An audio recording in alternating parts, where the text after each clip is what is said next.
Kolegium ini sebelum saya undang-undang keluar, itu dasar hukumnya adalah anggaran dasar organisasi profesi. Di situ disebutkan apa itu kolegium, di mana kedudukannya.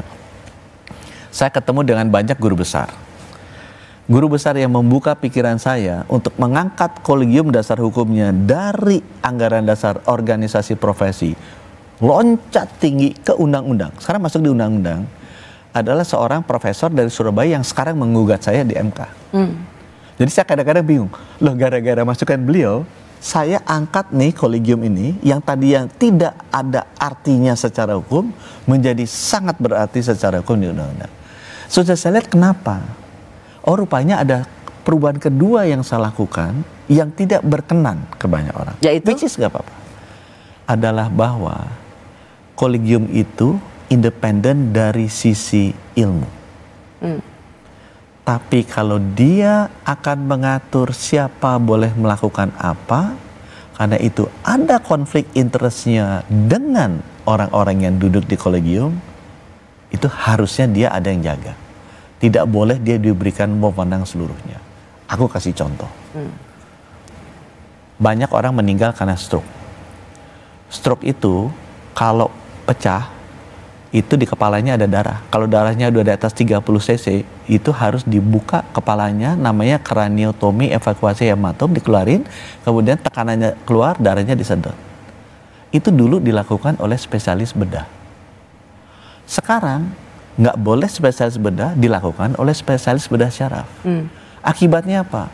Akibatnya 300.000 orang yang meninggal karena stroke setahun itu, kalau sekarang datang ke rumah sakit, yang ada di rumah sakit kan wajib spesialis bedah. 514 kabupaten kota. Bedah saraf mungkin cuma ada 40, cuma 50. Tiba-tiba sekarang nggak boleh spesialis bedah melakukan itu.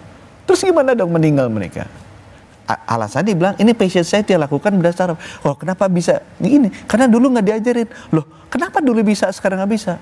Oh udah dirubah oleh kolegium, ilmunya yang boleh melakukan hanya bedah saraf. Saya bisa ulangin banyak, misalnya. Oke, sebentar, tapi pertanyaan awamnya adalah, atau yang menjadi keresahan para guru besar ini adalah kolegium versi Anda, itu adalah kolegium yang terdiri dari para dokter atau mereka yang nurut ke Kementerian Kesehatan, nurut atau orangnya Menteri Kesehatan.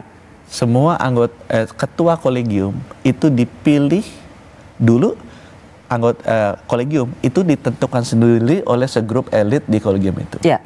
Sekarang yang kejadian adalah kolegium kan pemegang ilmu kan, jadi misalnya penyakit dalam yang menentukan tapi sekarang saya nggak bikin gitu. Semua orang penyakit dalam aku dengar suaranya, bukan menkesnya. Aku dengar kamu mau milih siapa.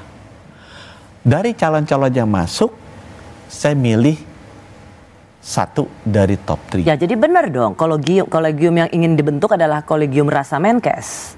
Nah, yang milih bertiga itu menkes terlibat nggak? 0. 3 nama terbaiknya dipilih oleh seluruh anggota kolegiumnya. Mereka merasa baik tua maupun muda, mereka bilang orang ini adalah orang terbaik kita. Jadi apa hubungannya ribut-ribut kolegium ini dengan pelayanan kesehatan? Publik inginnya, dan saya akan janji delivery itu adalah akses yang mudah nomor 1. Kualitas yang baik dari dokternya, kemudian harga yang terjangkau. Karena nggak mungkin kualitas dokternya kompeten, tapi yang bisa akses cuma di 10 kota. Ya.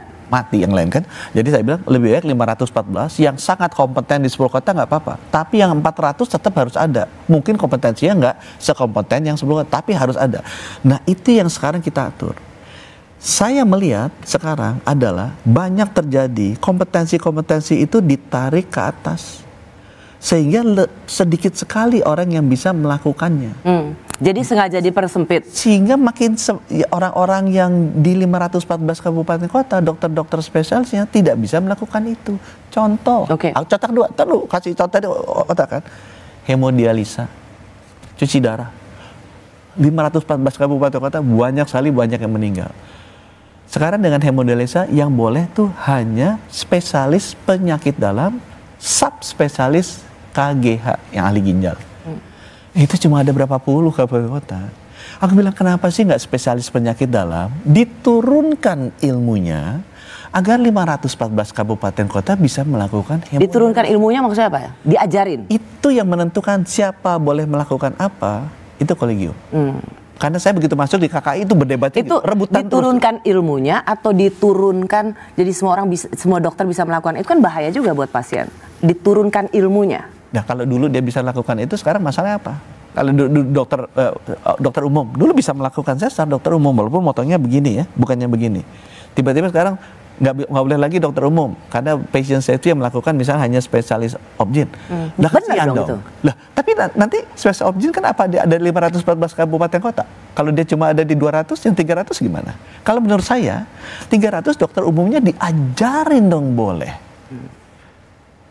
Diajarin dong boleh melakukan. Jadi kata itu. kuncinya mau dong ngajarin. Nggak nurunin ilmunya ke bawah supaya makin banyak yang bisa. Jangan kemudian disedikitin yang bisa, hanya yang di atas-atas saja. Kasihan dong masyarakat di bawah. Jadi concernnya saya adalah saya justru ingin menurunkan ilmu-ilmu yang dibutuhkan untuk melayani masyarakat di bawah sebawah-bawahnya. Oke, saya kasih joke terakhir. Saya kasih joke. Ya untuk menggambarkan kenapa sih ribut kolegium ini terjadi. Dan sebenarnya apa sih isu di belakangnya?